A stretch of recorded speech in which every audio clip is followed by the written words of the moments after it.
यहाँ पे आप चेक कर रहे हैं तो देखो 6 प्लस एच आ रहा है, बट आप तो लेफ्ट हैंड डेरिवेटिव चेक कर रहे हो, तो लेफ्ट हैंड डेरिवेटिव में तो 0 माइनस होता है, मतलब 6 में से माइनस होगा 0 पॉइंट समथिंग, तो देखो वो 5.999 समथिंग आ रहा है। अब फिर 5.99 किसके बीच में आ रहा है, 5 और 6 के बीच में, बट हमें तो लोअर लिमिट चेक करनी है, तो लोअर लिमिट क्या है 5, तो इसको सॉल्व करके ग्रेटेस्ट इंटीजर फंक्शन की वैल्यू क्या आएगी 5, माइनस 6 की तो 6 ही होगी, क्योंकि जो आपका आपके पास होल नंबर है उसकी तो वही वैल्यू होती है, अपॉन एच। अब देखो 5 माइनस 6 क्या आ रहा है, -1, यानी कि ये क्या हो जाएगा -1 अपॉन एच। अब -1 अपॉन एच, एच की क्या डालना है आपने 0, तो -1 डिवाइड बाय 0 क्या हो जाएगा इन्फिनिटी, तो लेफ्ट हैंड डेरिवेटिव है।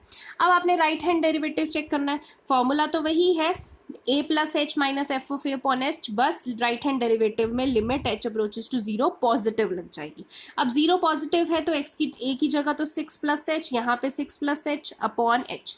अब देखो फिर से ग्रेटेस्ट इंटीजर फंक्शन, इसका अगला स्टेप क्या होगा, आपने 6 प्लस एच डालना है तो वो ग्रेटेस्ट इंटीजर फंक्शन में ही डालोगे, यहाँ पे F of 6 greatest integer function में डालोगे क्योंकि ग्रेटेस्ट इंटीजर फंक्शन ही चल रहा है, अपॉन एच। अब 6 प्लस एच है, बट यहाँ पे भी क्या है 0 प्लस है, मतलब 6 में कुछ प्लस करोगे, अब 6 में 0 पॉइंट समथिंग ही प्लस करोगे तो 6 पॉइंट समथिंग आएगा। अब 6 पॉइंट समथिंग मतलब किसके बीच में आ रहा है, 6 और 7 के बीच में, फिर से बेस लिमिट क्या है 6, तो इसका आंसर क्या आ जाएगा 6 माइनस 6, ग्रेटेस्ट इंटीजर फंक्शन का तो आंसर ही 6 होता है, 6 माइनस 6 क्या हो जाएगा 0। अब मैंने आपको पहले भी बताया था जब पहले ही ऊपर 0 बन जाए तो हम h की वैल्यू नहीं डालते हैं, तो इसको आप 0 इन्फिनिटी मत कर देना, उधर ही 0 आ गया तो आंसर इज 0। अब फिर से देखो left hand limit not equal to left hand derivative not equal to right hand derivative आ गया।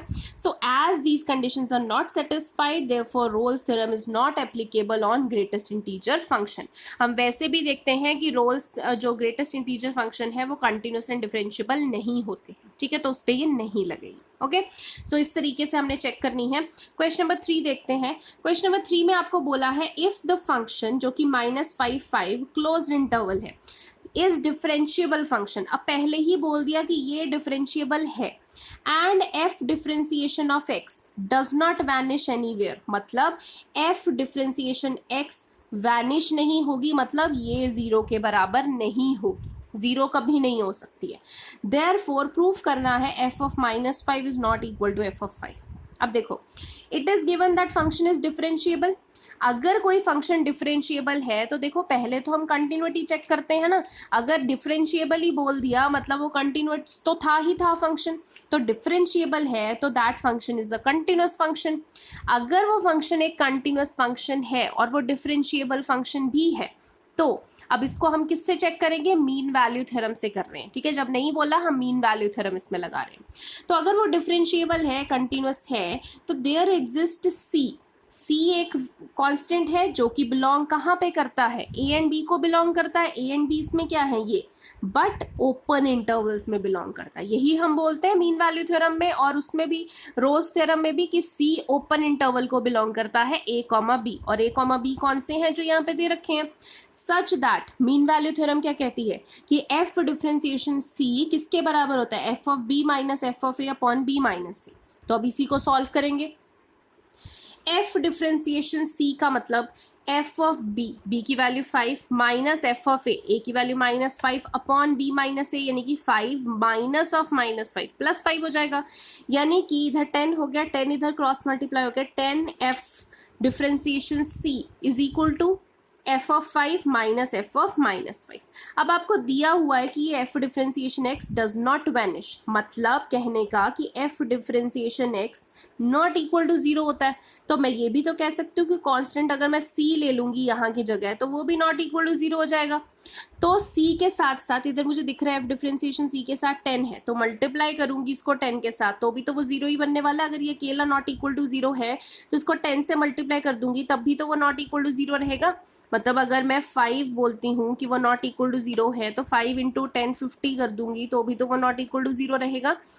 10 नॉट इक्वल टू जीरो। अब इस चीज की वैल्यू क्या है, ये वाले की वैल्यू क्या है, F of five minus F of minus five, तो F of five minus F of minus five, तो ये चीज भी नॉट इक्वल टू जीरो रहेगी।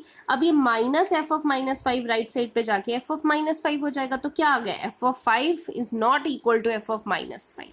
सो यही आपको प्रूव करना, ठीक है। अब इस एक्सरसाइज में 6 क्वेश्चन है, क्वेश्चन नंबर 4, 5 एंड 6 आपने खुद करने हैं, उसमें आपने मीन वैल्यू थ्योरम ही वेरीफाई करनी है। एक चीज बता देती हूँ, क्वेश्चन नंबर 6 में आपको बोला है कि मीन वैल्यू थ्योरम तीनों फंक्शंस के लिए वेरीफाई करो जो एक्सरसाइज 2 में है, मतलब ये सेकंड क्वेश्चन में तीनों फंक्शंस के लिए मीन वैल्यू थ्योरम वेरीफाई करो, ठीक है। मैं आपको बोल रही हूँ कि आप सिर्फ इसके लिए कर दीजिए, क्वेश्चन नंबर जो पार्ट 2 है उसके लिए मीन वैल्यू थ्योरम वेरीफाई कर दीजिए, बिकॉज ऊपर भी आपको मीन वैल्यू थ्योरम ही वेरीफाई करनी है question number 4 and question number 5 में। तो मीन वैल्यू थ्योरम के मैंने आपको स्टेप्स भी बता दिए, क्वेश्चन भी थर्ड क्वेश्चन करके दिखा दिया मीन वैल्यू थ्योरम से। सो ये आपने करना है, ठीक है। आई होप आपको ये एक्सरसाइज समझ में आ जाए, कुछ भी डाउट्स हैं तो मेरे से पूछ सकते हैं। Thank you so much.